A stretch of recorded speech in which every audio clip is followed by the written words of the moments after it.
And we are live, everybody. Welcome to the Café Hangout. I'm John Pollock, along with Wai Ting, and Wai, the year is coming to a close.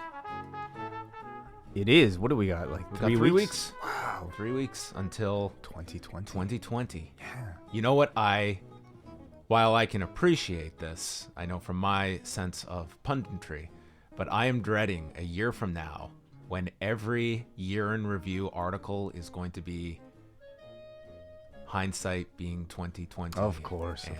All of the puns that we will get on 2020 hindsight. Now, is it going to be any worse than when the clock changed from 1998 to 1999 and everybody started playing Prince? Oh, how many 2020 theme songs are out there in the universe? I don't know if there are many 20. I don't know if anybody historically has romanticized 2020 that way, but I'm saying the equivalent will be everybody making this what they believe to be a really clever pun. You know what I would do if I was hosting a New Year's Eve party and we were doing the countdown? Instead of the familiar music coming on when the clock strikes midnight, I would just have blaring on my speakers at my home party, Barbara Walters, "This is 2020." And I don't know how many people would show up to that party, but they may not. They may show up, but they would be quickly exiting for the door to go find the real party. What are your plans? I suppose you New Year's Eve, dude. My New Year's Eve, I am literally gonna ring it in with my wife and then pack my stuff, and you and I are then gonna meet. Actually, I don't believe we're meeting in Chicago because we got separate flights out of here. Different times? Like they changed my flight last minute, so like we're gonna be on the same flight in Chicago, but we're gonna connect at different times. You know what I mean? So I'm leaving just slightly before you are, but we're meeting in Chicago. Oh, so we're not on the same flight to Chicago? No, we're not. Oh, I did not know this. Yeah. Do you still want to go together in a cab? Yeah, for sure. I checked I don't think the Express. We should probably talk about all this.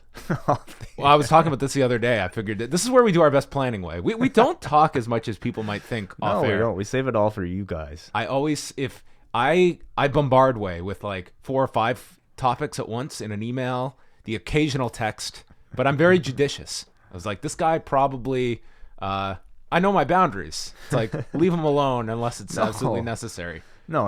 I can appreciate a phone call at any time, John. I guess it's just it's because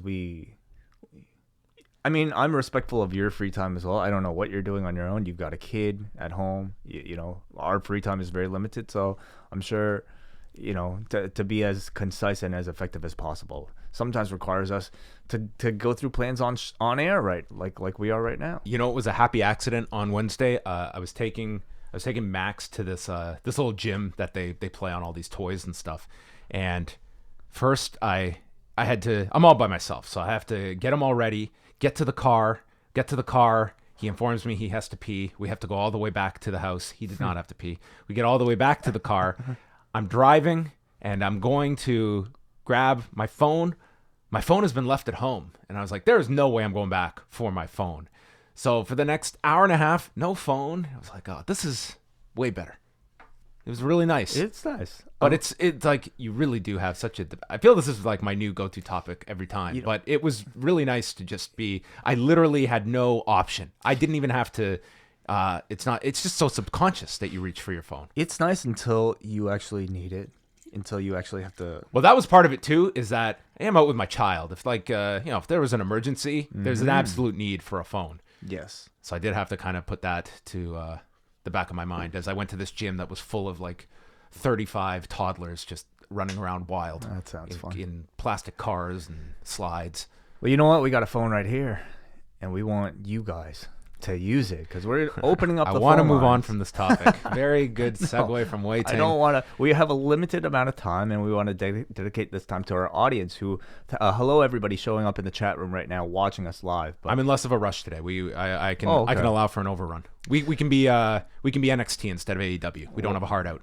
Wonderful. Do call us, everybody. You can search for Post Wrestling on Skype or call us. Long distance charges may apply at 1-732-800-4423. But I guarantee you it'll be worth it, even if it is going to rack up your long distance bill. We didn't want to schedule a guest today because I want to do our best to try and go through most of the cards this coming weekend. We've got Friday night ROH Final Battle. I'd also be curious if anyone is checking out the Warrior Wrestling card that has a really loaded show on Fight TV on Friday night. Saturday's got UFC 245 that I'm stoked to watch. I'm really looking forward to this card. The main card is literally they could use any of those fights to headline.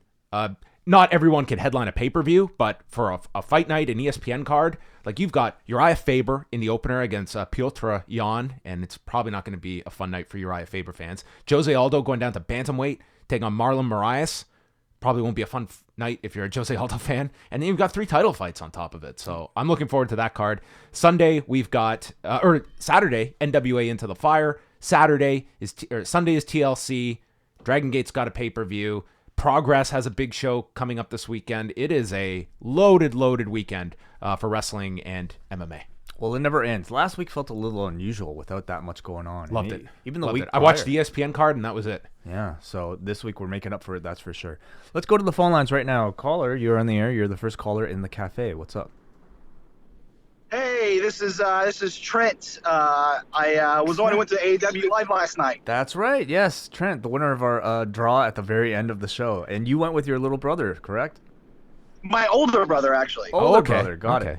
Okay. So yes. This is not Beretta. See, I was picturing a little kid, but this completely changes things. Yes. No. It was my older brother.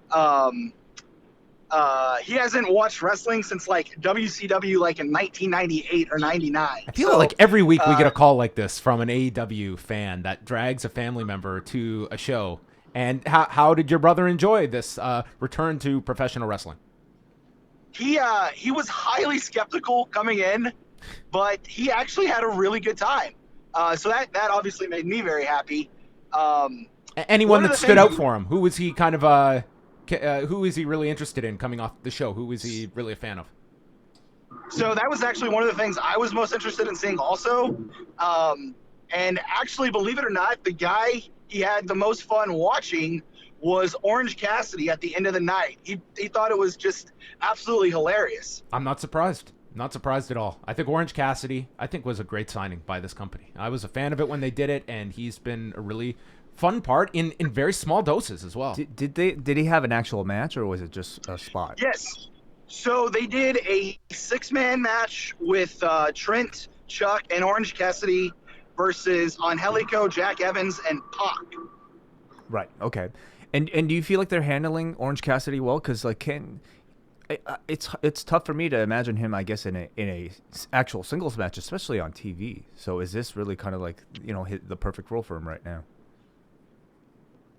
I think he's good in small doses. I don't think you want to make him, like a guy you're building the company around. But I think having him on the show and giving him a 2 to 3 minute spotlight every week, I think is perfect. There's a time. So I think they've done a good job with that. Yeah, I think there's a time, and it's not now, that you can one day do that big, heavy angle where Orange Cassidy, you can build him up to a serious match and do like a really heated angle where someone bloodies him up, or he's sticking up for Trent and Chuck who are taken out. I think that there's a time you can do that after playing this character for enough time that once a year Orange Cassidy does a serious match and everyone can see like the guy can really go, and I think people are aware of that. Totally agree. There were a couple of notes I wanted to give also about the end of the night. So I guess as kind of the custom at this point, after the last match, which was that 6-man match we were just talking about, Cody came out to do like the big thank you or whatever. And he mentioned that at some point during the night, someone stole a $3,000 microphone from Justin Roberts. Oh, wow. So they offered to let the person return the microphone with no questions asked. So I don't know if they ever get the mic back, but they offered that person basically a get out of jail free card. So, you know what? They better have found Emi Sakura, because that would be the first person I would be questioning. Yeah, that's a good point. Wow. Well, hopefully the microphone was returned. I mean, I'm surprised it's only $300. A lot of theft in No, 3,000. Oh, 3,000. I thought you said 300. Okay, wow. So there you go. That makes more sense. A lot of theft in wrestling this week. Yeah. Well, there you go. And any other notes, Trent, from the show? Yes. So they did a spot where they brought 3 little kids into the ring, where one kid was dressed as Orange Cassidy, one kid was dressed as Pentagon, and then there was a third kid who said his name was Brody. To which Cody replied, "Wait a minute, are you the guy WWE just released? We need to take you to the back and get you to sign some papers." That's very funny. I like that it's like there's a constant theme of like, especially younger kids attending these that are dressing up. I think it's a cool little thing that they've got going that you don't always see at WWE shows, for instance. Yeah. So then they brought a referee out from the back, and Cody laid down to let the Orange Cassidy kid pin him, but then instead of just pinning him, the kid started punching Cody in the stomach. So Cody was like selling wildly while the real Orange Cassidy was trying to grab the kid and just get him to pin him. Wow. How old was this kid? Was this like a small kid? Yeah, like 4 maybe, 3 or 4. He was a small kid, yeah. Damn, the 4-year-old wouldn't do business. Wow. Shooting on Cody. It was pretty funny. Yeah. Must have been maybe MJF has a cousin or something like that. Well, it does sound like it's a really fun time, even when the show ends. Like, you get your bonus matches for Dark, and it's typical that you get the interview segment where it's a lot of fan interaction, and just seems like a real fun time where they send everyone off really happy at the end of the night. Yeah, it was definitely a great way to end the night. I for sure had a blast. I would highly recommend if AEW's coming to your town to definitely check it out. Any guess? Yeah, I had a blast. Any rough estimate, Trent, on how many you would assume were at the show in Garland? Yeah, so I guess the seating capacity was 7,000, but they had 3 sections blocked off for the hard cam. Right. But other than those sections, the building was probably 95% full. Well, so I would guess probably 45 to 5,000, somewhere in there. That's a good number. Yeah. One of them apparently was Teddy Hart. Did you see Teddy? I did not. I saw the pictures on Twitter afterward, but I did not notice him during the show. It's hard not to notice Teddy Hart, but yeah, he did make an appearance there. I never saw him on TV, but yeah, the photos were out after. Well, thank you very much, Trent, for the call. We really appreciate it.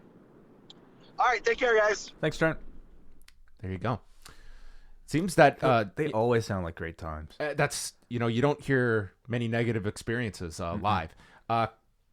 These headphones are incredible. Good. Wai bought me these new headphones. Yeah. The ones I had prior, I can't tell you. I don't think I let on. It was such a struggle during these phone calls. I wonder if we have them here, but yeah, no, it's a long time coming. These have been retired forever because one ear would constantly go in and out. And if you can go back, you can watch me just playing with this damn cord the entire phone call where it would go in and out, in and out. And I just assumed like I just have to deal with this. And after months, it was the headphones. These are way better. It's about time. Oh my God. Upgraded a little bit here. That was like I think they're on the other way. But they are as you long telling as me they're on the backwards? I think they're on backwards, but it's okay. A lot of people like it's hard to know. It's hard to really know what's the right way. It should say like left and right. I don't know. Yeah, the other way sounded better. It did. Okay, I don't care. I'm breaking rank. Go ahead. Thank you for the call. Do you want to get into some of our thoughts on NXT? Yeah.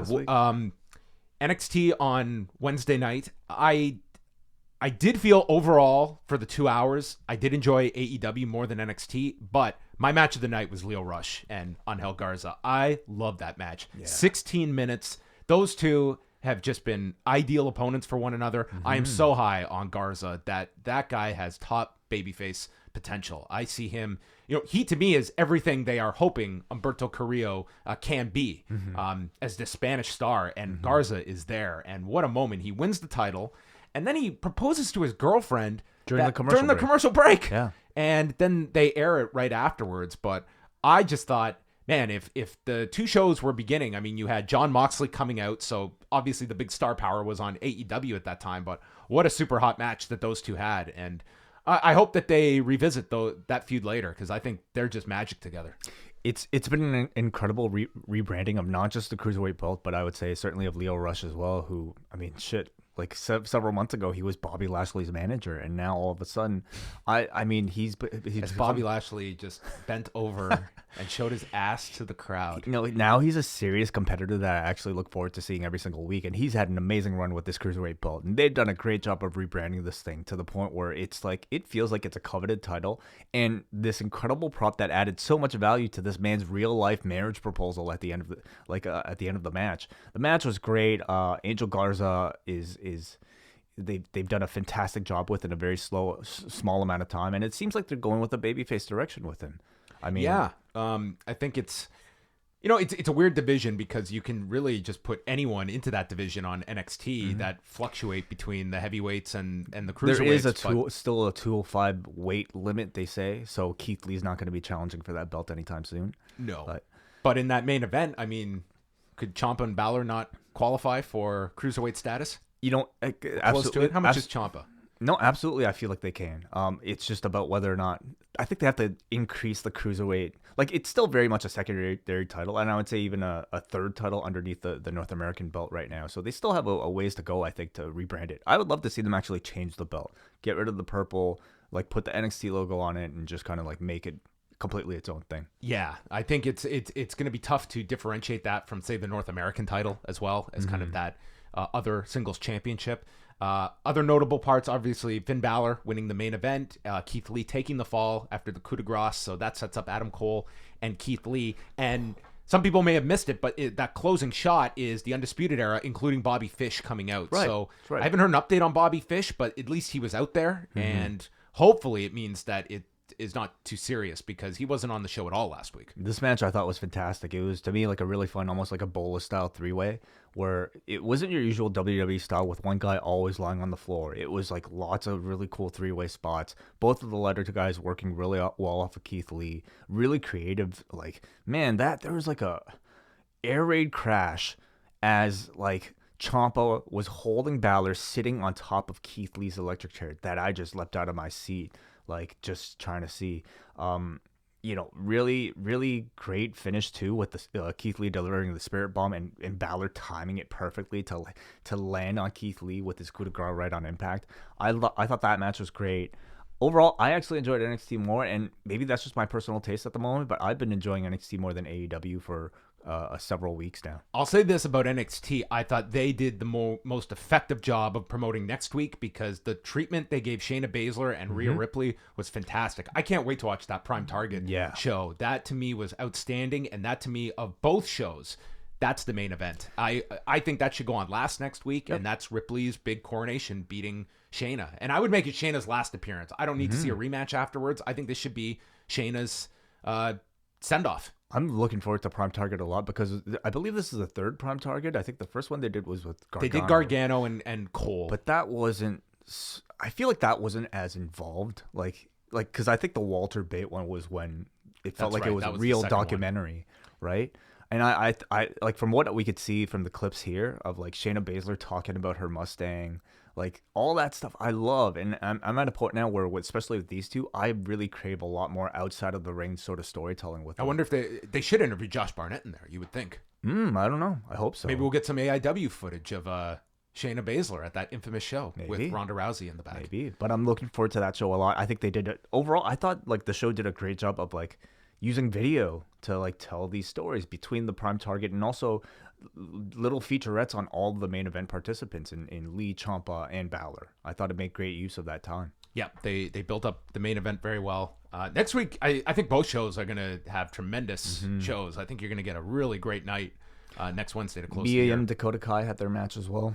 Right, ending with the DQ there where the knee brace got... it was Dakota Kai won. Dakota Kai got the win after bringing in the knee brace. After using the turnbuckle, exposed turnbuckle. Yeah.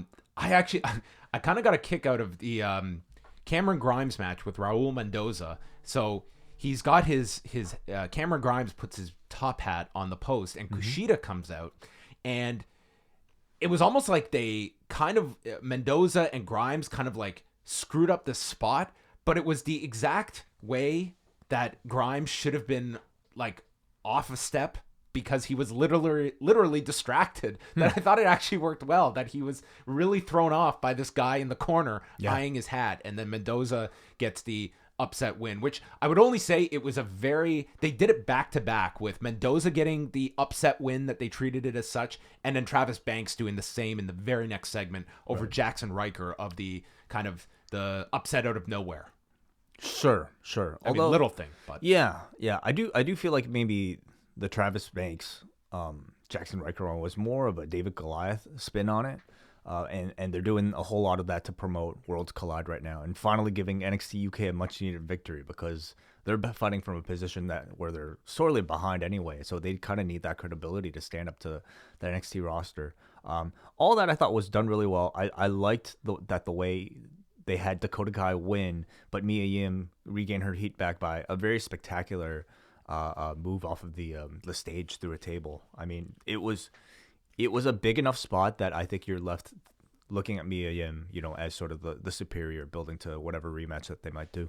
Yeah, that was she's been showing great fire in these couple weeks. Yeah, it'll be interesting when they decide to bring Tegan Knox back, that they've kind of kept her away, because that should be ideally you hold that off until TakeOver. I wouldn't do that at Worlds Collide. That doesn't really fit the theme of the show. No, and the focus is on Yim and Kai right now, and also So they're going to do NXT next week. That show is pretty much set up, unless you're going to do some angle for Worlds Collide. But then they're off for 2 weeks, and you come back and you've got 2-3 episodes to build up Worlds Collide. Like, you pretty much have to have your card ready. Well, they're going to be off.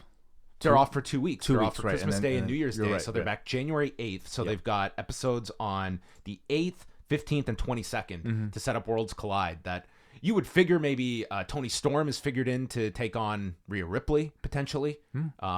Whether Baszler's still around, or I think Baszler should be done after next week. I think that should be it. She's conquered. And then you have Duke and Shafir maybe left over to kind of run roughshod on the division in Baszler's absence, or what you do. I don't know. Yeah, we'll see. What do you do with Shafir and Duke? From what I've seen of them, I think they're still like a pretty long ways away from being ready. You almost wonder if they should be.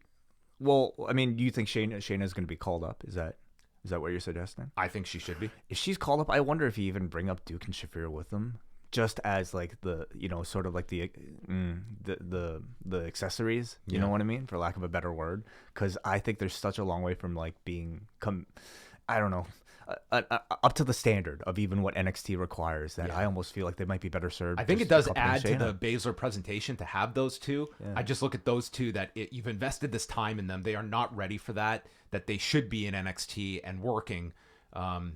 It's a tough call to see what you do with those two. I think they should probably stay down in NXT. They weren't really part and parcel with Baszler during that Survivor Series buildup. But the way they did the angle with Becky, I think everything is set up for Baszler to show up, but disappear for like a month from all programming, and then maybe she, throws Becky out at the Rumble, or you can do many different ways to introduce her. But you've set up that program that you would like to see them cash in on. Let's go back to the phone lines. We're joined by Des Delgadillo. What's going on, fam? How you guys been? Hey, man. Des, how are you? Nice to hear from you. Hey. Good. Yeah, it's been a minute. I just wanted to say, first of all, man, congratulations. We're getting close to what? Like, is it your 2-year anniversary coming up at the end of the month? We are coming up on it. New Year's Eve, yeah. Christmas Eve. Christmas Eve, I'm sorry. Christmas Eve. There you go. Oh, that's right. You launched with the Christmas show. Well, congratulations, guys. I'm always listening. And, thanks, man. I love it. I wanted to just kind of talk about something that's a little specific to me, but I wanted to know what you guys thought of it. Right now, both AEW and NXT are really relying heavily on picture-in-picture. And especially AEW, I think it's super smart the way that they're doing a lot of their big angles during the commercial breaks. Like last week, they had that spot with Nyla Rose and putting Rick Knox through the table. It was and just like going on this path of rage and whatnot. And the hair cutting. And the hair cutting. I mean, that's a pretty big thing too. So I think it's really awesome and very smart that they're doing that. I personally hate it though, being somebody who's visually impaired and like very much so depends on the soundtrack and the commentary. And I think at least, like one of the things that they really failed on, and I don't know if they did a lot of big angles this week. I haven't read the report or listened to Rewind to Dynamite yet, but I think at the very least there should be some sort of attempt on the commentary to recap those angles that happen on the commercials instead of just putting them up on the YouTube and redirecting us to those. Because I don't know. I just think there's a little bit of a disconnect there. I think they have a really smart idea, and I think they are going to see it pay off. But I think it still could use a little bit of ironing out. Yeah, I think you could debate either way. Like, do you do something that is notable to educate people that you shouldn't, the picture-in-picture isn't just a signal to tune away to the other channel, because that's the whole point of these picture-in-picture is to keep that audience captivated. But if you do too much, and especially if you're not recapping it afterwards, I think that's frustrating to the viewer as well. When they go to the picture-in-picture, I'm kind of tuned out at that point. I'm not expecting anything notable to happen during that, and I'm kind of just skimming through it myself. You have to make a stronger effort to actually focus and pay attention, so that you're ignoring the Long John Silver ad that's playing on the side. Yeah. That was pretty much my only point this week, guys. I just wanted to wish you guys happy holidays, and looking forward to another year of great stuff.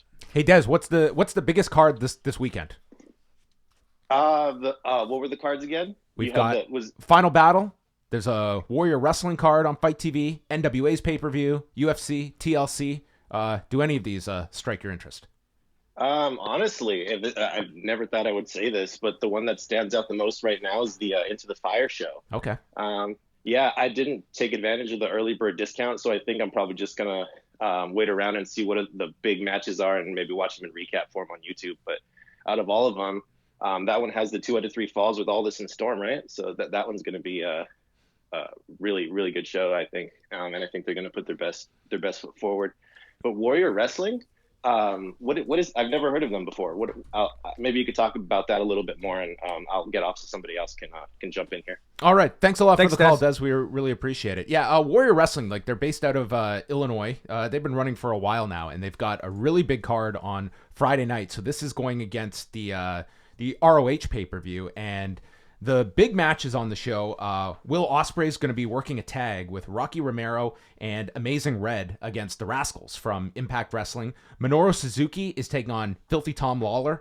Brian Cage versus El Phantasmo. Michael Elgin's on this card taking on... he's in a singles match here. I'm just trying to pull up the whole show. But it's a pretty interesting card. Lance Archer and Brian Pillman Jr. So having the access to New Japan talent, to some Impact talent... It's a really interesting show. I think anytime you can get a Will Ospreay and a Minoru Suzuki, that's going to be really interesting. It looks like a really hot show, but I mean, without that much kind of promotion behind it, I really do wonder how much the market is right now for something that is competing with things that have weekly television like NWA or any other offerings from WWE and so on. Let's go back to the phone lines right now. Caller, you're on the air. What's up? Hi, this is Derek from Orlando. Hello, hey, Derek. Guys. I actually wanted to talk about UFC 245. It's actually one of my more anticipated cards this year. Yeah. But I was interested in the card structure because, Kobe Covington versus Kamaru Usman doesn't feel like it should be the top matchup to me. I feel like Amanda Nunes has done more to become that main event star. But what do you guys think?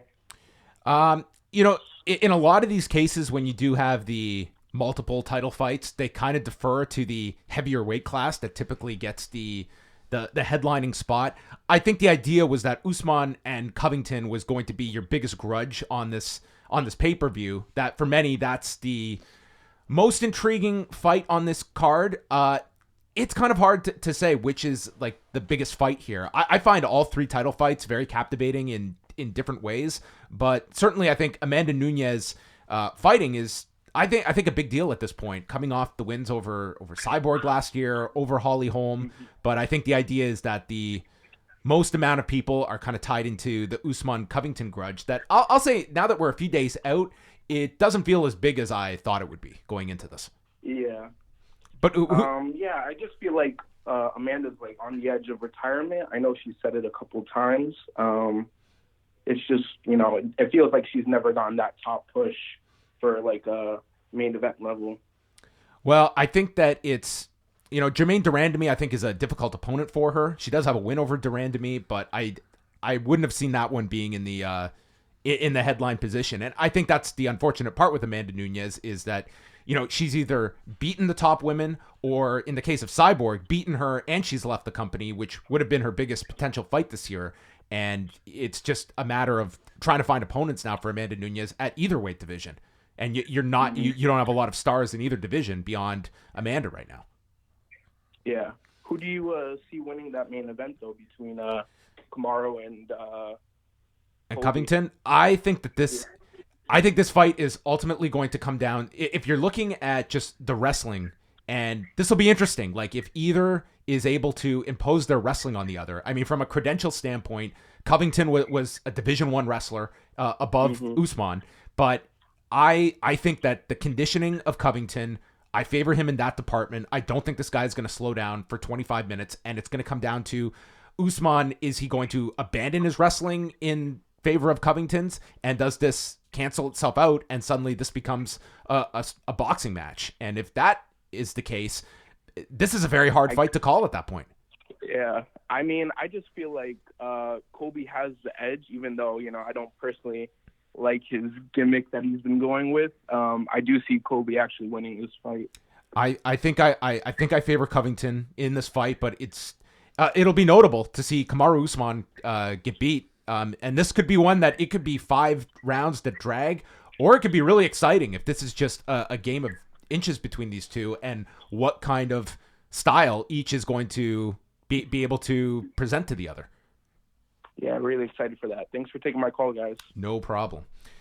So that main card, besides Usman and Covington and Amanda Nunes, Jermaine Durandamy has Max Holloway defending the featherweight title against Alexander Volkanovski, and then Aldo Moraes and Piotr Jan Uriah Faber makes up the main card. And we will have a post show for that Saturday night, myself and Phil, after this card. That should be an entertaining card. I've got a friend that's actually down there for a bachelor party. Oh, really? They're all going to the show, so they're totally casual fans, like even more so than I am. So I think they're just kind of going in cold, but they're picking a good one, of course. The casual interest ultimately comes down to Wai's friends getting together for a fight, which I imagine this one doesn't quite make the pick up the phone. We're meeting up for Star Wars next week, so that it kind of the Star Wars is kind of filled up. I would imagine though January 18th. The Wai Ting friends may come out of the woodwork. What's happening? That's the Conor McGregor Donald Cerrone fight. Wow, already? Yeah. Yes, I think so. I'll probably have people over if you need a place. Are you inviting everybody, or just you have a lot of friends? I would need there would need to be a cutoff at some point. Yes. All right, we shall see. Back to the phone lines. Caller, you're on the air. What's up? Good afternoon, guys. Oh my goodness. He made it. 3:35, fresh off. Well, let's be honest. The fight of the year on Saturday night in Hidalgo, Texas. New undisputed WWE UFC champion Jacob Tito Ortiz defeating Alberto Rodriguez. So I guess he's gonna fight the Sin Cara next, right? Well, of course, naturally, yeah. I mean, because Sin Cara is a shooter, so I mean, he's got legit fighting credentials. So I mean, the only question is how many people Cara about that fight. Sin.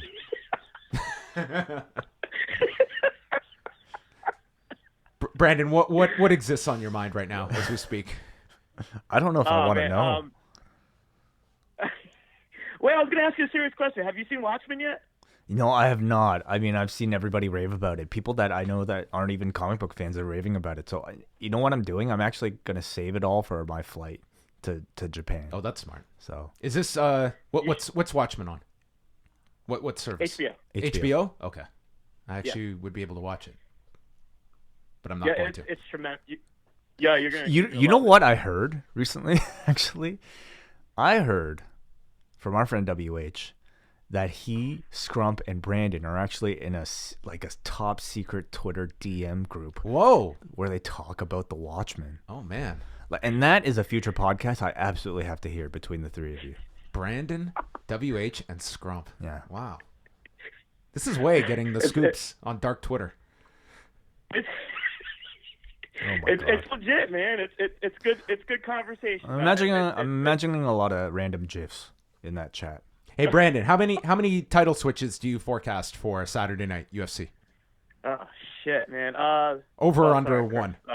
Sorry, I cursed. I don't want TNT to to block out my audio for like last night. I think two. Two. I think Usman. No. I think Usman's gonna win. Actually. Yeah. I could see Covington and Volkanovski winning this. I'm picking Amanda. Though it's very hard to choose this Holloway Volkanovski one. I hate betting against Max Holloway because when you do pick the challenger, Holloway has such a style that you'll sound like an idiot by round 4 if he just turns it on midway in the second and just overwhelms Volkanovski. Yeah, but he didn't look so sharp his last fight though. You got to admit that, right? Holloway or Volkanovski? Holloway. I mean, yeah. Like believe me, I'm leaning Volkanovski in this fight. I think this is one of the toughest fights Max has had at featherweight in a long time. Like this is his most serious contender. Man, I mean, going back how long? Throw out the Dustin Poirier fight at lightweight, but this is Volkanovski winning. I don't think is a bold prediction at all.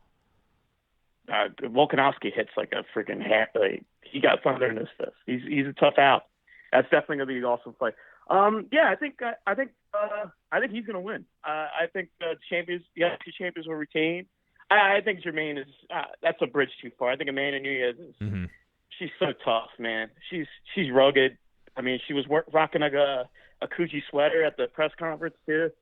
I like her style too. So I mean, Jermaine's a great fighter, but I don't think she's at that level. What do you think about Jose Aldo? Do you think it's tough to be doing this weight cut when you're also auditioning for the next He-Man remake as the lead villain? I thought he was auditioning for the. You're gonna kill me.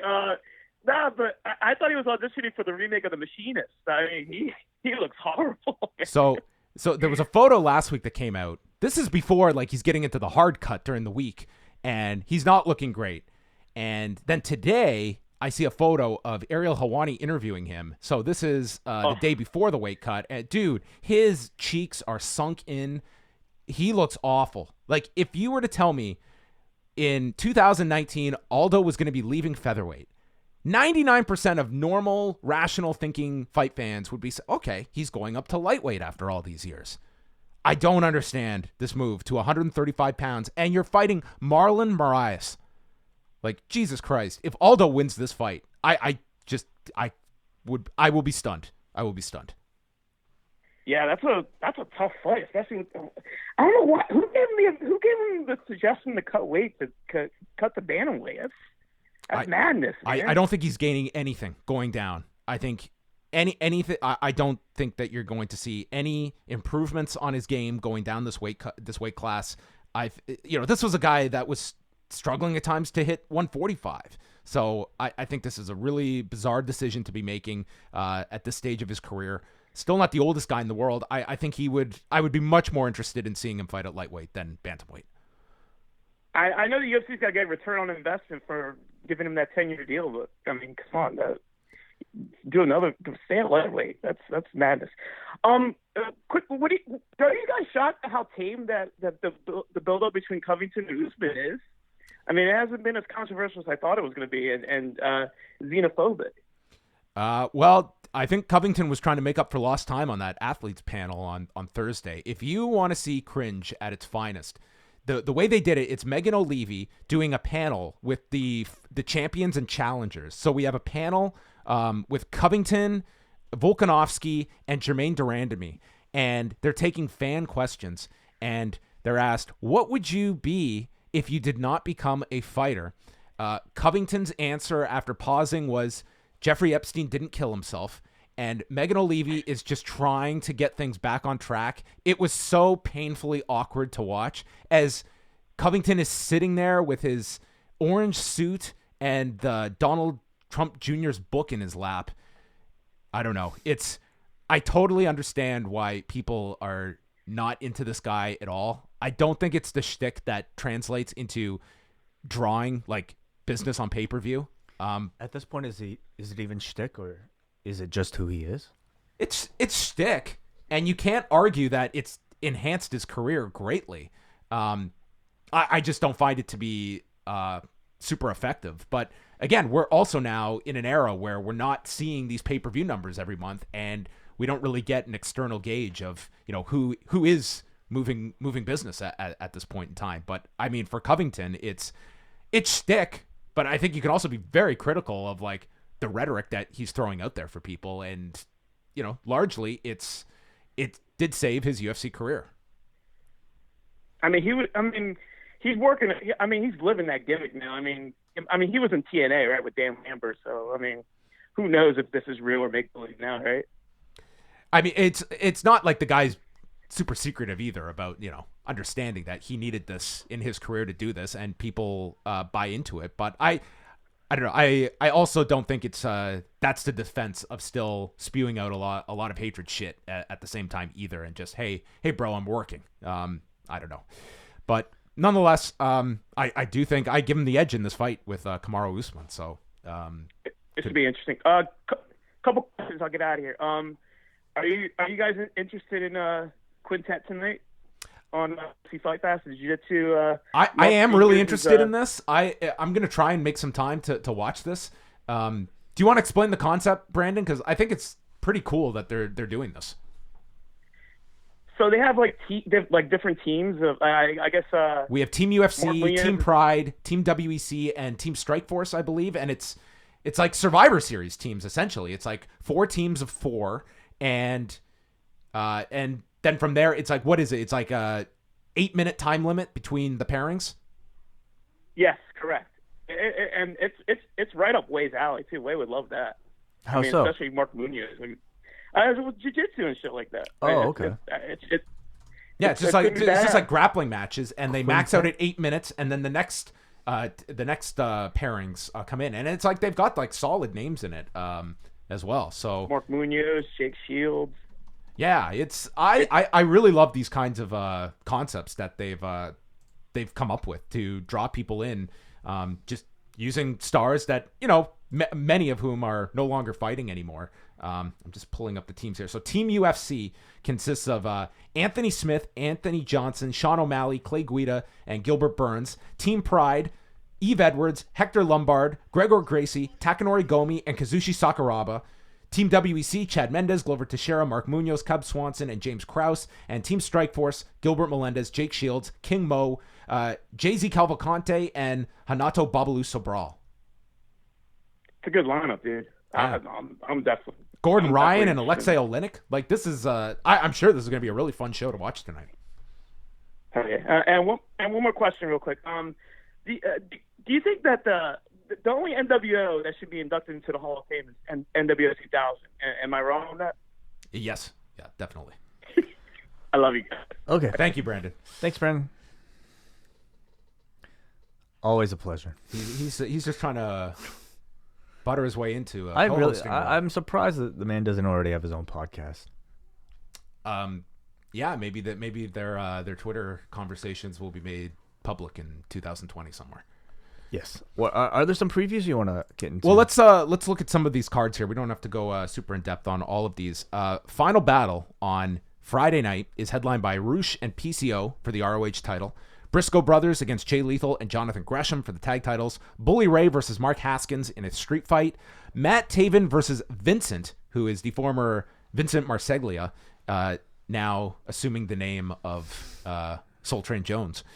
Shane Taylor and Ryu Lee for the ROH World Television title. Marty Scurll and Flip Gordon against Bandito and Flamita. Jeff Cobb versus Dan Moff. Angelina Love and Maria Manick. Rhett Titus versus Kenny King, the former All Night Express, and Dalton Castle and Joe Hendry versus Silas Young and Josh Woods. Those last 2 matches are going to be on the 7 to 8 p.m. hour that they are making free, and then the pay-per-view proper starts at 8 o'clock p.m. So rewind to SmackDown on Friday night for Cafe members.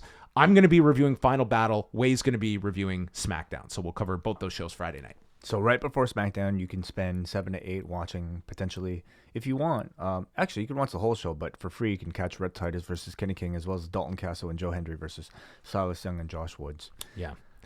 And what are you looking forward to on this show? I'm imagining like it's. I think that Scurll and Flip Gordon against Bandito and Flamita should be a tremendous tag match. I think Shane Taylor is very underrated, and I think working with a high flyer like Dragon Lee, that could be a really entertaining match as well. Lethal and Gresham, that's a great team together with the Briscoes.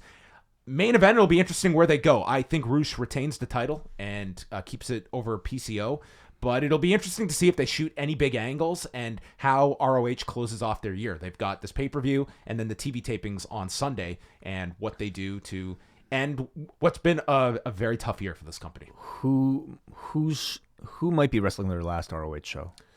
So we know that contracts that were coming due included PCO, Bandito, Jeff Cobb. Those would be ones to watch. And so with Skrull? Skrull as well. Skrull, his deal had expired at the end of November and then was working. He's doing both shows this week, if I'm not mistaken. So he's doing Friday and Sunday. I would say if he's ultimately leaving, they'd probably do that angle Sunday at the tapings. So unless he's staying. So I guess those would be the ones to watch and see if there's any kind of send-offs or angles taking them out, or conversely, announcing that they're staying as well. So it'll be an interesting weekend for ROH in terms of setting up 2020. Want to jump back on the phone lines quickly? Let us go to the calls. Our man Neil, you're on the air. What's up? Hi, guys. Yes, I can confirm the existence of the Watchmen secret chat. Are you in it too? WH was kind enough to add me to it in the past week. If anyone have you seen The Irishman, Neil? No, I haven't. I keep putting it off because it's so long. Although I've seen these kind of guides to episodize, not a word, the thing. But no, I haven't seen it yet. Is the short answer. Because in the post wrestling world, not to compare him to a mobster or anything, but WH Park is like that silent figure that really runs everything. He is the Joe Pesci of post wrestling.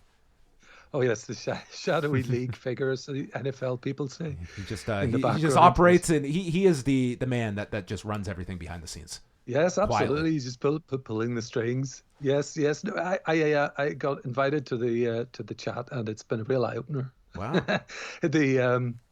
Well, not really, but the interactions between WH and Brandon are unfailingly hilarious. Oh, so wow. I can only imagine. I can tell you that much. Yeah, a bit like Dez earlier on. Getting into this time of year reminds me of the official start of post wrestling in 2017. So it's amazing. I still think of where you're sitting right now as Post Office West. Did you remember that designation?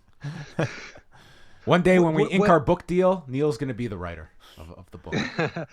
Well, wait, I remember I used to love the stories of John arriving and Way's folks' neighbor with the Christmas decorations. No update this year, unfortunately. We haven't had a chance to check on the Christmas lights. I haven't been to your parents' house in well over a year now. Let's just assume they're still up. I will. From 2 years ago. I think they lasted until about May, would be my recollection that year when I was coming over multiple times a week.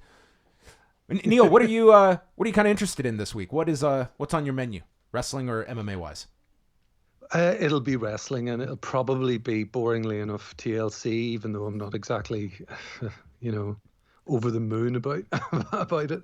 But I'm off work on Monday, so yes, I'll stay up and watch it live, and I might even call in with my thoughts on Sunday.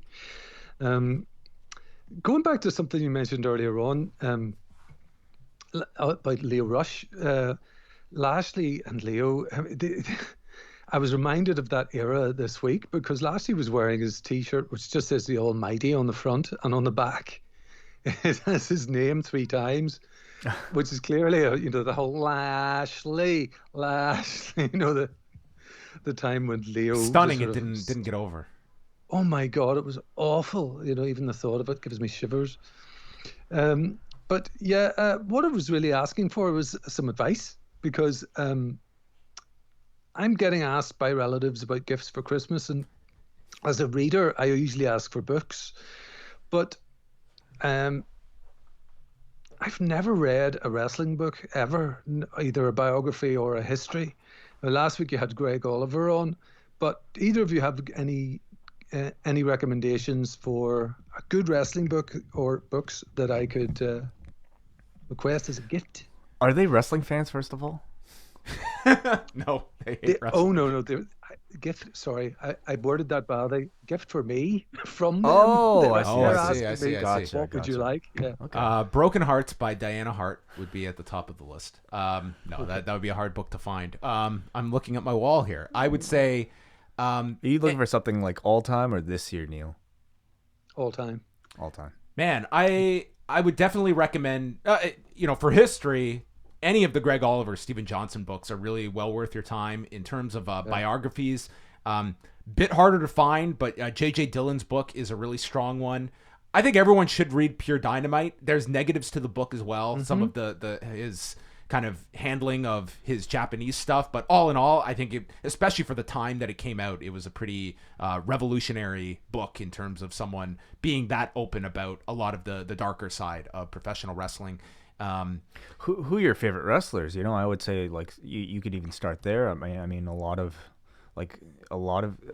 your interest might depend on how much you care about the careers of some of these people who have written autobiographies. Yeah, well, it's a weird cultural thing almost. When I say cultural, I mean sort of pop cultural. In that I think of reading as something I do separately from the hobby of wrestling. So even though I'm a big Jericho fan, I think he's on his 5th book, is it, or 4th? I don't know. I haven't read any of them, but he's an interesting guy, and I guess he's up there with one of my favorites who's still about. So, yeah. I might look up his. Lion's Pride, I hear, is really good.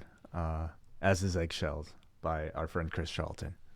Of course, yeah, and there's many. Like there's a lot of good quality ones out there. Like there's bad ones too, but there's that's a decent list to start with. Also consider some of the comic books that are out there as well. I've heard really good things about Andre the Giant, Life and Legend, which is a comic. Yeah.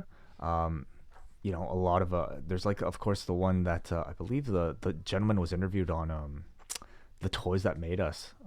This is called The Comic Book Story of Professional Wrestling by it looks like Aubrey Sitterson and Chris Moreno. That sounds very interesting as well. So that sounds very cool because I'm really into comic books and graphic novels. So that could be a way forward for me. If you followed some of the world of sports stuff, John Lister wrote a really great book on that called "Have a Good Week Till Next Week." That's a really good kind of examination of the world of sport era for British wrestling fans as well out there. So anyway, those are a few to throw out, and you could probably find lists and lists online of recommendations. Excellent. And speaking of world of sport, I'm very excited for the British wrestling experience tomorrow, and the big interview with David Starr. Do you have a list, Neil? Do you have a list? Very well done. You're making up for our shortcomings. So we totally forgot to mention it. But yes. David Starr on the British wrestling experience. I've listened to much of it. It's very maybe the breakout interviewer of 2019, Jamesy. Jamesy, yeah. Oh, he's so good. Yeah, I mean, I love Martin and I love Benno, but Jamesy's your favorite, is what you're about to say. Well, we're both Irishmen, so I suppose it can be a bit parochial in that sense. So, the couple of specials he did. I was at the 5th anniversary show, so I was very interested in his and Alan Farrell's dissection of that. And of course, so tomorrow, I really want to hear all about David Starr's take on it. That's going to drop actually at midnight East Coast time, so that'll be about 5 a.m. for you, Neil. So you can check that out in the morning. All right, thanks a lot for the call. Excellent. And just one thing, what it'll be is a really good distraction from the result of the UK election, depending on whether. When do you hear? When are results? Well, the polls close at 10 p.m. our time, which is 5, I guess, where you are, and. What they do immediately at 10 o'clock is release the results of the exit poll, which is historically pretty accurate. So at 5 your time, 10 o'clock my time, we should have a good idea of at least who'll be the largest party. Wow. Very interesting. So, thank you for the call again. Talk to you next week. Thanks very much. Thank you, Neil. Neil. As we mentioned as well, NWA Into the Fire. Do you think you'll see this show this weekend, or is it just too crowded? I'm really going to try my best. I'm seeing like how much I have to do on the Saturday, but I would really like to. At the very least, I want I really want to check out the whole show, and yeah, it's gonna be one. If I have time, I'll watch it. Mike Murray is gonna be covering it for the site on Saturday night, and then he'll be here in studio Sunday with us during our TLC post show. So he'll go through the NWA show, and we'll also get some of his thoughts on the ROH pay-per-view, since him and I are not doing one Friday night. But NWA, they've announced Nick Aldis, James Storm, the 2 out of 3 falls match for the NWA title. Colt Cabana, Aaron Stevens, and Ricky Starks for the NWA national title. Rock and Roll Express versus the Wild Cards for the tag titles. Eli Drake, Ken Anderson, Allison Kay, and Ashley Vox against 2 of the 3 of Melina, Thunder Rosa, and Marty Bell, as well as Trevor Murdoch versus the Question Mark. And Andrew Thompson just put up an interview with Melina on the site today, so you can go check that out. And he'll have an interview Friday with Shane Taylor ahead of Final Battle. There's always a great deal of, I think, interest in like a first show for any promotion with any level of buzz. And, you know, man. And how they transitioned the TV format to a pay-per-view, which is... You can't do that TV show for 2.5 hours. No, you can. At the same time, though, it is taking place from the same area, in the same studio. But they also do have the added curveball of having to debut a new announcer in Stu Bennett. Yeah, which I'm as interested in that as anything on the show as well to hear how he does. I have high hopes. I think he'll do a good job. But, you know, I think these matches will be really interesting. Like Nick Aldis versus James Storm, I could see being very interesting. I could see, like, whatever story they're trying to tell with Tim Storm and Nick Aldis might come to a bit of a head there. You know, guys like Colt Cabana and Aaron Stevens and a newcomer in Ricky Starks, like, I'm really impressed at how, like, I have renewed interest in even somebody like Aaron Stevens coming off of NWA Power. So that'll be interesting. You know, the women's match between Allison Kay and Ashley Vox versus either 2 of Melina, Thunder Rosa, or Marty Bell. I don't really know as much of what to think about that. Like, I don't know what to think about what do you think about the drumming that accompanies Thunder Rosa? It's a little jarring. It's so jarring. But it's like they've done it so often now, and I follow the chat from time to time. People seem to love it in the chat room. Wow. It's like become a bit of an inside joke, but how are they going to do that live, I suppose? Fans will have drums. Oh, the natural. So they're doing the tapings coming out of this. So Sunday and Monday they're doing TV tapings, and they're supposed to have a new episode they're promoting for Tuesday. I kind of would have preferred if this was like your season finale, and then they come back, let people miss the product, and then... See, they're already coming off of a week off, though. You know, and isn't that the best time to build off of the momentum after getting potentially new eyeballs on a pay-per-view? I kind of like the idea of breaking this up in seasons and having that gap. If you're going to do a season finale, I would say the Tuesday episode following the pay-per-view maybe should be your season and maybe finale. that could be it. I don't know what they have planned after next Tuesday. Right. Like, they might just be doing, like, the Fallout, and then... Because it doesn't make a whole lot of sense to be dropping episodes on Christmas Eve or New Year's Eve if you're dedicated to your Tuesday release date.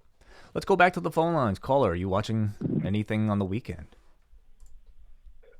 No, because this is Varush from Phoenix. I just had my twins, and like I said, I'm hardly watching anything. Congratulations, Varush. Wow. You know, I noticed in the chat room, you and Brandon were having a bit of a spat about who had the bigger truck, with both of you guys being delivery drivers. He definitely wins that one. I'm just doing. I'm just picturing Brandon in like a giant like dumpster that he just drives around or something. I don't know what size vehicle he has, but I'll tell you exactly what he's. Does he have photos? Well, no, he did mention he's got what is it, Varush? He's I think he said he's on triaxle. Triaxle. Triaxle. Which I'm not gonna lie, I have no idea how big that is, but it definitely sounds big. It sounds huge. A triaxle dump truck is enormous. That dude. laughter behind a guy like yeah, seriously. behind the wheel of a triaxle is fucking like quite the visual. Picture going down the highway and Brandon suddenly falls up. Holy shit! That's like Optimus Prime, man. Just falling into giggle fits as he's driving all over. Oh my goodness! Swerving. What's on your mind, Varush? Oh. Well, congratulations, by the way. Yeah. Thank you. On the twins and the truck. Yes. Yeah. I'm surprised you have time even got to call in right now. I'm actually back at the station here picking up more packages, so I had a few minutes, and I was like, you know what, I'll call. Do they sleep in tandem, or is it just all over the place? They're each on their own kind of schedule right now. Oh, they are on their own schedules right now, which has been hell on my girlfriend. Wow. Because we're not feeding them formula, so she is their supply of food, and that is very unfortunate right now.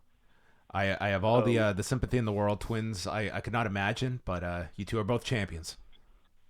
Yeah, mostly her. She did it. She did it naturally with no epidural, no pain. Wow. And yeah, no C-section either. So it was all just straight out the chute. Man, amazing. And yeah, that was. I applaud her. She is awesome. Wow, that's incredible. What are their names? But Genevieve is the girl. I have a boy and a girl. Genevieve is the girl, and the little boy is Shant. That's like Sean with a T at the end. Okay. He was named after my little brother.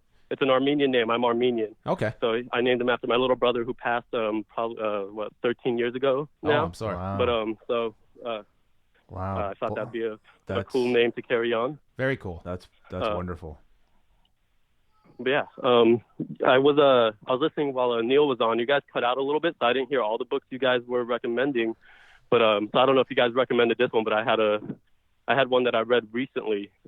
It's the comic book story of professional wrestling by Aubrey Sitterson. Wade brought that one up. Amazing. I mentioned it at the end. I'm sorry we cut out, but I haven't read it myself, so please tell me about it.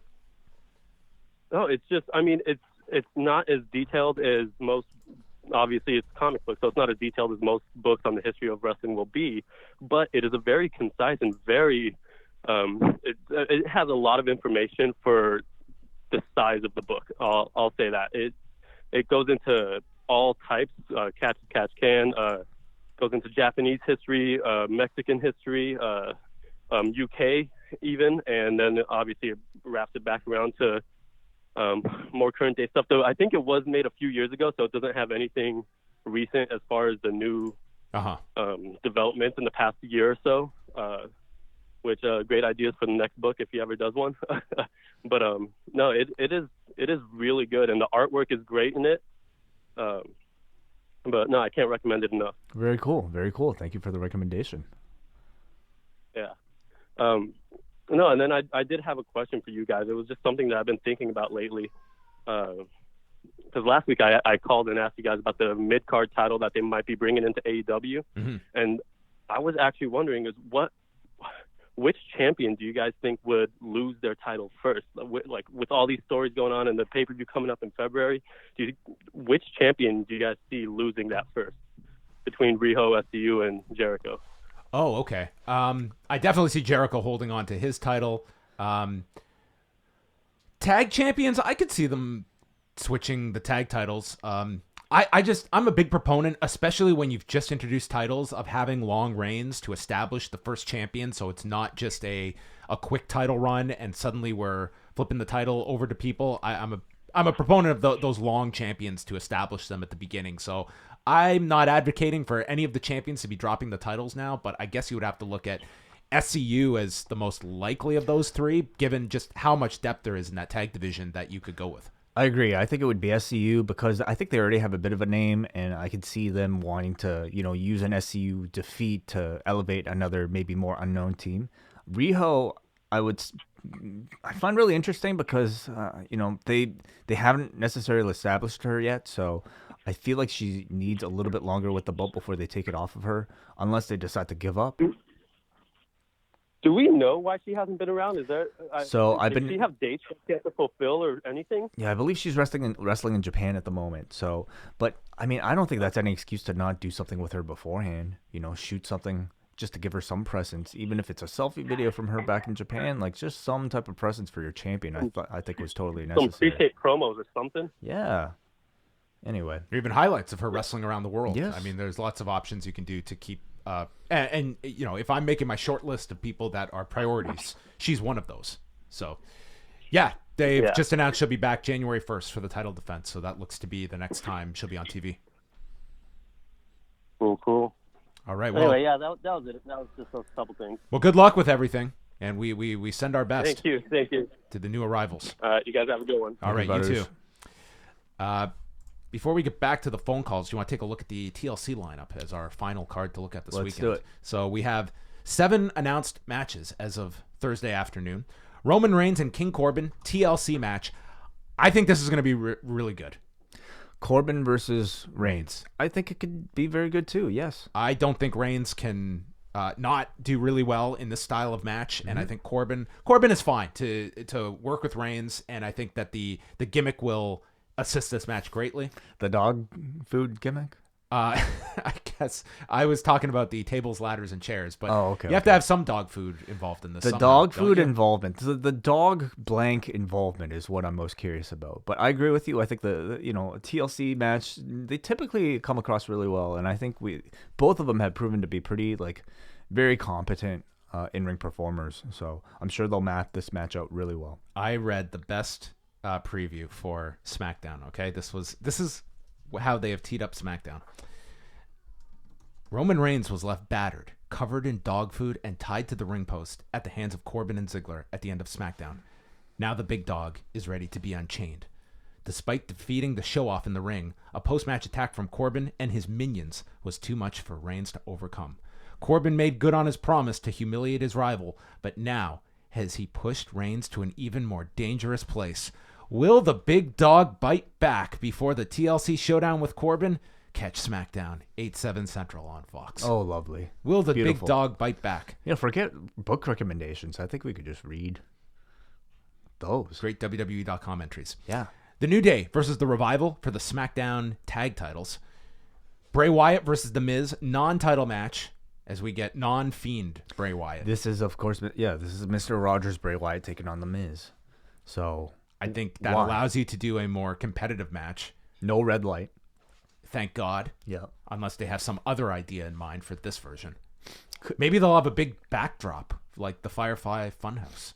Could be. I don't know. It remains to be seen. Certainly it makes the outcome a little bit less predictable, but I still think Bray Wyatt's going to beat The Miz. Non-Fiend Bray Wyatt is going to beat The Miz.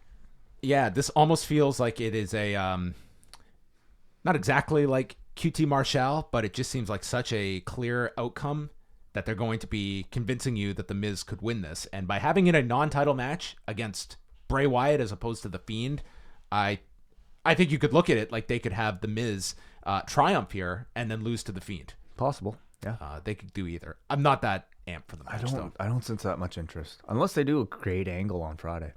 Aleister Black and Buddy Murphy, that could be very good. Yeah. Depending the time they get, that for sure. That could be very good. Kabuki Warriors against Becky Lynch and Charlotte Flair, another TLC match for the women's tag titles. I'm looking forward to this. I think this could be a really great match as well. I think both TLC matches should deliver. Yes, I think Charlotte is an excellent performer. Sane and Asuka, I'm really curious to see them in a TLC environment. So I think that match could surprise people. You know what I'm tired of, though, on WWE shows when they do the double gimmicks is one opens the show and one closes the show. Yeah. I think when you start the show with one of these, it's just death for the matches that have to follow. Yeah. I would rather one of them happens midway through and the other closes. Isn't it death for whatever match has to follow it anyway? I think when you start the match, start the show like that, you just start with look at this card. This is not a deep card. So to me, I would at least build towards these TLC matches rather than right out of the gate, which is just such a WWE style of shows. And I think we've seen the pattern of what happens then to your middle of the show. And is that as much concern though for them as it is to start off really strong and to more importantly give people a break from the TLC gimmick between the rest of the show?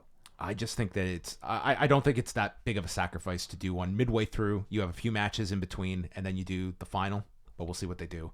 Rusev Bobby Lashley is a tables match, and then the Viking Raiders, an open challenge for the Raw tag titles, and presumably a bunch of matches to be added. We've got 7 here.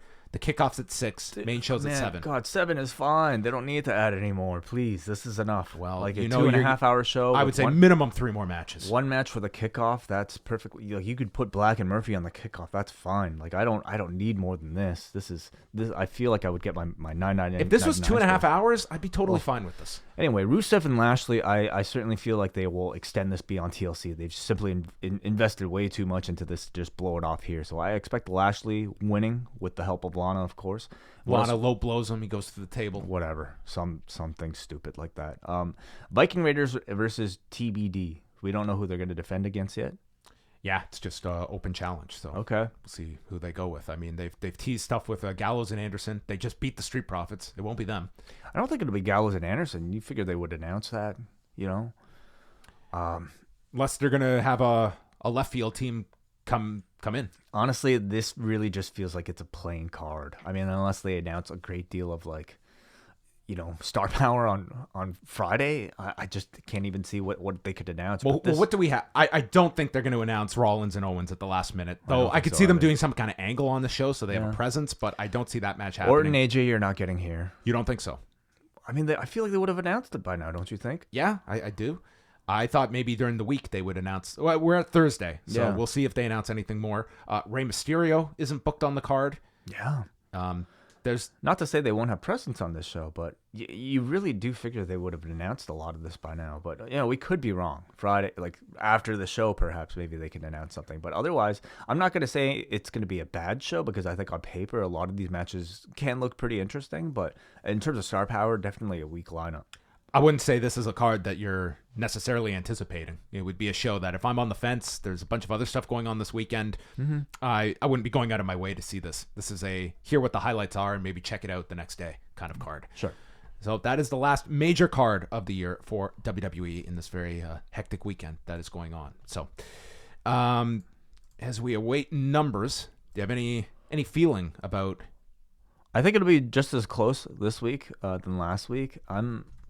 It's really difficult for me to predict. Now, as we wait, mind recapping about last week's numbers, John? So, last week, we had AEW with 851,000 viewers, narrowly edging out NXT in overall viewership with 845. In the 18 to 49 demo, it was AEW with a 0.32, NXT with a 0.29. And NXT prevailed among people 18 to 34, females 12 to 34, and of course over 50. So they won 3 of the key demos last week. And when you're like looking at these ratings, like do you look at any other how other TV shows do in comparison, and are there any notes in particular for this particular week that we should be mindful of? For this week, I don't know what I didn't sense that there was really any strong competition that would sway things either way this week. I think this would be, last week is a very good comparison as opposed to last week where when I did my breakdown, I compared it not just to the Thanksgiving week, but 2 weeks before, which I thought was a bit more accurate. And when you look at that, yes, AEW bounced back to a degree from Thanksgiving, but when you look at 2 weeks ago, not all of that audience came back. So you can't really just use Thanksgiving as a reason for AEW being down, because it's not like they got back up to the level they were 2 weeks prior. Right. So, and that will be, one question to look at this week is like, do those people that didn't tune back last week, do they find the show this week? And what kind of a hook NXT had for the entire 2 hours? Like they promoted the 3-way, and beyond that, was there a lot that people were hooked to the show, and what kind of momentum NXT still has over the last couple of weeks? Yeah. Out of the 2 shows, which one are you looking forward to more? Next week? Yeah. For the overall show, I'm looking forward to AEW. I think that it's, in terms of one match, I'm really interested in Baszler and Rhea Ripley. I think they did a great job. And I think Cole and Balor will be really good. I think it's interesting to look at the 2, because I would say that if you're of the mindset of we are building stars, I think that it's like 2 years from now, we may look back and this Jericho Jungle Boy was really significant for getting Jungle Boy to that next level. Whereas NXT, I think Cole and Finn Balor, it's very much a 1 week title match to promote that. I don't think this is going to make a big difference for either guy. But for Jungle Boy, this could be a career-making match if it's done effectively and they really do hit it out of the park. That to me is the big question. Yeah, big if. I have no doubt that they will do a great job with the match. I have no doubt that I think in the body of the match, Jungle Boy will come across really well. But I think the way that Scorpio Sky was just kind of like treated as such an afterthought as soon as that bell rung in his match against Jericho didn't really kind of under-delivered for my expectations. So the follow-up for this Jungle Boy match against Jericho will be really interesting to me. Would you, if you're looking at kind of the goal of what they're going for with Jungle Boy, would there have been a better candidate than Jungle Boy at this time? Or do you think that he's the right guy to be doing this with? I think you could have went with any number of people, to be honest. Like, there are a lot of people in the Jungle Boy kind of level that could have really benefited from it. And I would almost suggest that Jungle Boy was a bit of a left field pick, because he hadn't spoken prior to the week before. But I would say the same with Scorpio Sky. I think Jungle Boy's a perfectly fine choice for it. How they will follow up with him. Now, are there other people that would have benefited more than Jungle Boy for something like this that might have been a smarter decision? I think somebody like Rey Fenix would have been really interesting, but maybe they don't have plans for somebody like Rey Fenix in a singles. And also they're making him a heel right now, so I don't know if that would so much work. But I'm sure they have a lot of weeks where they can do something like this, where Jericho can give his value to some unknown guy just to kind of get them put their name on the map. And this week it happens to be Jungle Boy's opportunity. So between both shows, AEW, in addition to Chris Jericho, Jungle Boy, they've got Scorpio Sky and Frankie Kazarian defending the tag titles against the Young Bucks, and a number one contenders match between Britt Baker and Chris Statlander, which sets up the challenger for Riho on January 1st. And then NXT has the 2 title matches with Adam Cole, Finn Balor, and Baszler, Rhea Ripley. They have not announced anything else yet for next Wednesday's show. Right. Okay. So, yeah. Strong lineups to end the show, end the year for both shows at this point. I'm seeing some preliminary reaction to some ratings on Twitter. Well, why don't you read what's out there? So out there on Twitter, people are suggesting right now 778,000 for AEW. For NXT, 778,000. Tied? Apparently a dead tie, according to a number of people on Twitter right now. Of course, this is preliminary. This is week 11. A dead tie between AEW and NXT for the very first time. As far as the Prime demo, I haven't seen any reaction to that just yet. But we await confirmation. But it seems like it might be a tie. Man, what are PW Tortures reporting a 778,000 viewership tie for both? Wow, yes. That is remarkable. Is it? That's pretty amazing. I mean, they were pretty close last week already. Like these are still somewhat estimations, but it's no, that's the fact that they landed at the exact same number is pretty astonishing. Yeah, it's bound to happen in some weeks, but what are your takeaways from something? Well, like it this? tells you the audience was down for both this week. Then, at least if we're looking at that overall number. So those are about 75,000 viewers, give or take, between both that they were down. Yep. So yeah, we shall await proper breakdowns from Showbuzz Daily and elsewhere, but. Yeah, if you guys have any reactions, call in right now. We still have a few more minutes here in the show. You can give us your thoughts on this or anything else going on in the world of wrestling at the moment. While we are awaiting these numbers, do we want to talk a little bit about some of our year-end programming that we have coming up? Because next week will be the final Café Hangout of the year. Will be next Thursday. Final Café Hangout of the year. Yeah, that's because John, of course, as many of you know, will be taking a bit of a break, not just to go to Japan, but also just for our own sanity. So next week will be the Final Café Hangout. That'll be followed up the week afterwards with our holiday programming. So starting on the 26th, we'll have an edition of Ask Away that'll be special for you guys because on the Tuesday prior to that, New Year's Eve, we'll be releasing our Christmas show this year. Of course, we'll be having a number of our best of and worst of shows coming out soon after that as well. So the final week of December, on the 31st of December, out early for our Post Wrestling Cafe patrons will be our best of show, and we'll be joined by Davey and Braden, just like we were last year, talking about the best of professional wrestling. 2 days later, we will be releasing that show to the public, so that'll be on the Thursday. Everybody will be able to get that, but 2 days ahead for Post Wrestling Cafe members. By that time, we'll also be in Japan, so we'll be delivering bonus Wrestle Kingdom coverage all throughout our stay in Japan across January 2nd to January 6th, really. We'll be carrying on with our various shows at that time. On the Thursday following will be our worst of, again with Braden and Davey. And then by that time, hopefully we'll be back to normal as Pollock comes back. I'm actually staying an extra week in Japan for a vacation, but John will be holding down the fort here. And then mid-January, John will have Ariel Helwani back on for the annual MMA show. So I'm looking forward to that a whole lot as well. So We do have the breakdowns now. So AEW was 11th for the night among cable programming, 0.28 among 18 to 49s, and NXT a 0.24. So they won out that. And then looking at the other demos here, among females 18 to 49, AEW did a 0.16, NXT a 0.14. Males 18 to 49, AEW 0.40, and NXT a 0.34. So they won back that demo. People 18 to 34 was a 0.18 for AEW, NXT posting a 0.14. Females 12 to 34, AEW winning out that one 0.09 to 0.08. So that one was fairly close. People 12 to 34, AEW 0.20, NXT a 0.17.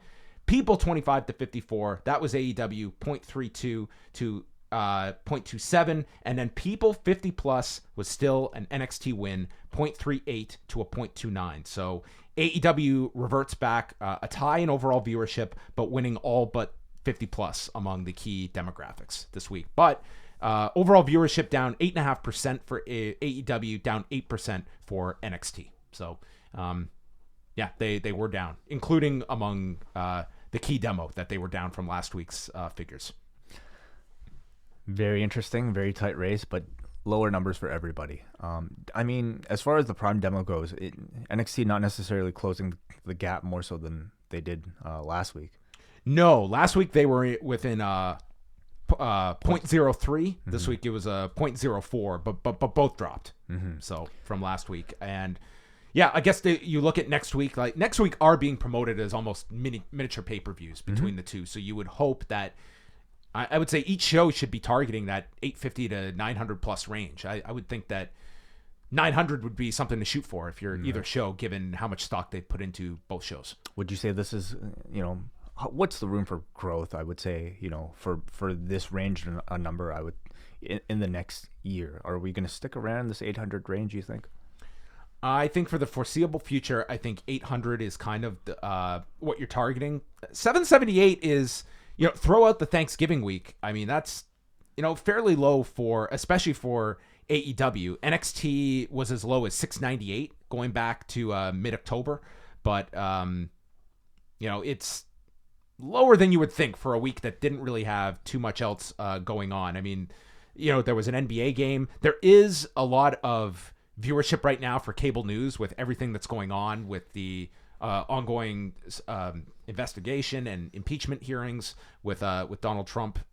So typically you see news programming higher than usual.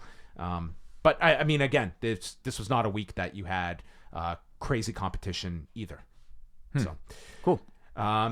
If we do not have any more calls, we can wrap things up. Once again, Jamesy is going to be having David Starr on the show, which will be out Friday morning for most out there. A great 2-hour chat with David Starr. I'm looking forward to that one. Friday night, Wai and I are back. If you're a member of the Post Wrestling Cafe, you will get Rewind to SmackDown, which includes a review of Final Battle for Friday night show. Saturday night, UFC 245 post show. And then Sunday, we've got Thunderstruck coming up on Sunday morning with WH joined by Sarah Flan to chat about Jushin Thunder Liger, Tyler Breeze from TakeOver in August 2015. The night before SummerSlam that you and I are reviewing next week.